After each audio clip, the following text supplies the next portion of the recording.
महाराज जी, आपने बताया था कि दीक्षा के बाद शिष्य के अपराध गुरुदेव पर जाते हैं। महाराज जी, अगर पूर्वाभ्यास के कारण दोस्तों के साथ बातों में कोई अपराध बन जाता है तो डर लगता है कि कहीं ये अपराध आप पर तो नहीं लगेगा महाराज जी?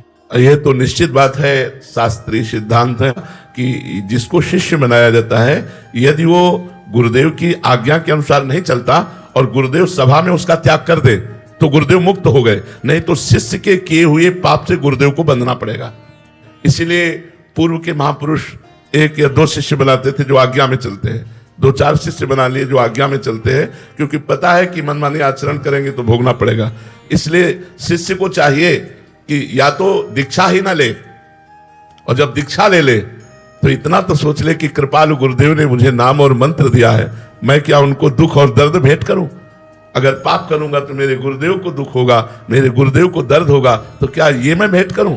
गुरुदेव भगवान को सुख नहीं पहुंचा सकता तो दुख नहीं पहुंचने दूंगा, ऐसा कोई आचरण नहीं करूंगा। और ये सत्य बात है, गुरु को भोगना पड़ता है। ऐसे तो महाराज जी हम सब तो अपराधी जीव हैं महाराज जी, आपके तो हजारों शिष्य हैं महाराज जी। तो भोग तो रहे हैं ना, सबका कल्याण हो, सबका मंगल हो, इसलिए हर परिस्थिति में लगे हुए हैं। देखो, भूल चूक हो जाने के लिए कोई बात नहीं है, लेकिन जानबूझकर पाप करोगे तो आपको भी दंड मिलेगा और हमको भी भोगना पड़ेगा, ये पक्की बात है।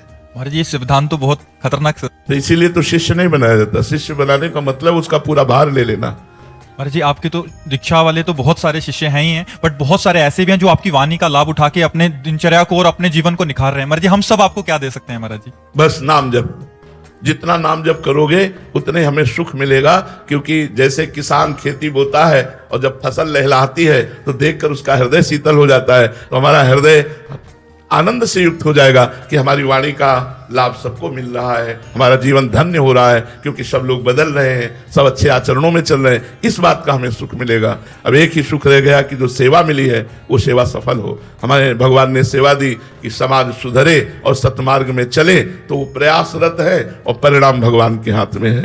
जो सुधर रहे हैं वही हमें सुख पहुंचा रहे हैं, और जो कुमार्गगामी है वही हमें दुख पहुंचा रहे हैं।